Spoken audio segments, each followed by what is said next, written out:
म 36 बिजुवा छविलाल रसाइली। मेरो उर्लाबारी मङ्गलाबारी 2 नम्बरको पुरानो वाडा कार्यालय छेउ है। यो पहिला पितपुर्ख देखि पहिला जिजु बाजे पितपुर्ख म जस्तै चलेर आएको रीति छिती अनुसार अहिलेसम्म मेरो लगभग 350-400 जना चेलाहरू छ र दुनियाँलाई बचाएर लगे, दुनियाँलाई खेलाएर लगे, दुनियाँलाई धर्मको काम गरे, अपराध कसैमाथि गरिन, अधर्म गरिन। र त्यसले गर्दा 2028 सालमा जन्म भयो। 28 सालमा जन्म भएपछि मैले भनेको चाहिँ जस्तो 42 सालमा कसम खाएँ। पहिला वनमा गएर वनझाँक्री गुरुको हातमा गएर परेपछि म जस्तो लगेर सकिनँ। मेरो आफ्नै जाति गुरु हुनुहुन्थ्यो।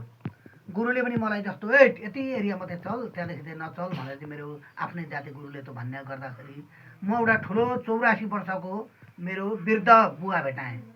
वृद्ध बुवा भेटाएपछि जस्तो लगेर मैले चाहिँ उहाँलाई मैले कसममा मलाई दिनु भनेपछि मलाई जामा पोखरी ढोल ढ्याङ्ग्रा सबै दिएर शिला समाधि दिएपछि जस्तो लगेर म भनेको चर्ती भएर गएँ।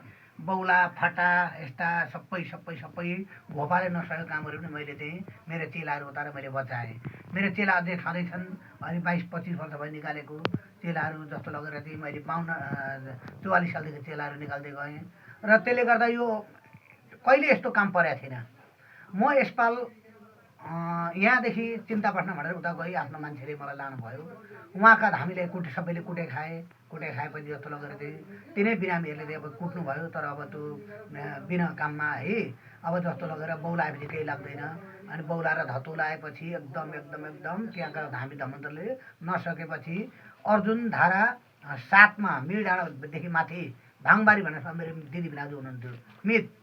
र उहाँले झेकाएपछि यहाँबाट म 6 जना जस्तो चेलाचेली लगेर यो मैले जस्तो लगेर उहाँका बिरामीले ठिक गरेँ। ठिक गरेपछि 6 महिना भएको थियो यो ढुङ्गा हानेको। हामीले एकदम ढुङ्गा हानेको थियो, एकदम ढुङ्गा हानेको थाहा नपाएको। ढुङ्गा आउँछ मान्छेले लाग्न खोज्छ, तर कहाँबाट आउँछ मान्छे पनि छैन।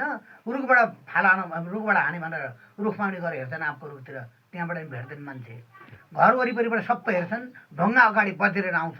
त्यही भयो। त्यो भएपछि यस्तो पक्का भूतप्रेत भएको भए शब्द मात्रै गर्छ है, शब्द मात्रै गर्छ। तर मान्छेले भए मान्छे देख्नुपर्ने एकदम शब्द आउँछ। न धामीको बाण न पाखण्डीको बाण। यस्तोहरू मैले पनि यस्तो पनि पत्ता लगाउन सकेर त्यो भएपछि त्यहाँदेखि लगेर मेरो पालो 59 वर्षको बुवालाई मैले यसपाल गएर उपचार गरेँ। घोपा लाँदा नभएको, काहीँ लाँदा नभएको, उहाँको छोरीको घरमा है यस्तो चाहिँ भएको। र उहाँ 59 वर्ष बुवाले मलाई स्याबास दिनुभयो। स्याबास दिएर चाहिँ उहाँ पनि निको हुनुभएको छ अहिले। हामी टिकटकतिर अथवा योतिर हामी जस्तो बातचित पनि भइरहेछ। हिजो पनि फोनमा कुरा गऱ्यौँ र कुरा गर्दाखेरि म जाति भएँ नानी 36 गुरु तपाईँ एकदम राम्रो हुनु भनेर चाहिँ मलाई आशीर्वाद दिनुभयो। र त्यसले गर्दाखेरि भनेको यो जिन्दगीमा आएको यो ढुङ्गा कहाँबाट आयो? मान्छे हेर्दा मान्छे पनि छैन। अब भोतपेरेहरू पनि भोतपेरे पनि देखिँदैन भने गर। मेरो पालो के गरेँ, यो अब यो ढुङ्गा ल्याउनु त भने रातभरि बेलुकादेखि पानीमा ढुङ्गा रातभरि हालिदिएपछि एउटा यो खड्कुलो जस्तो यो पातीमा पानी हुन्छ मेरो चलाउने, त्यो जुन तिलजौको पानी हुन्छ त्यसमा हालिदिएपछि त्यो सबै त्यसको ज्ञान मन्त्र भूत पिशाच छेदछौडा सबै भागेर गयो। सबै भागेर गएपछि र त्यहाँको सबै हटेर एकदम गयो र ढुङ्गा यो यति भन्दै नमस्कार सबैलाई, मेरो भक्तजनहरू सबैलाई नमस्कार।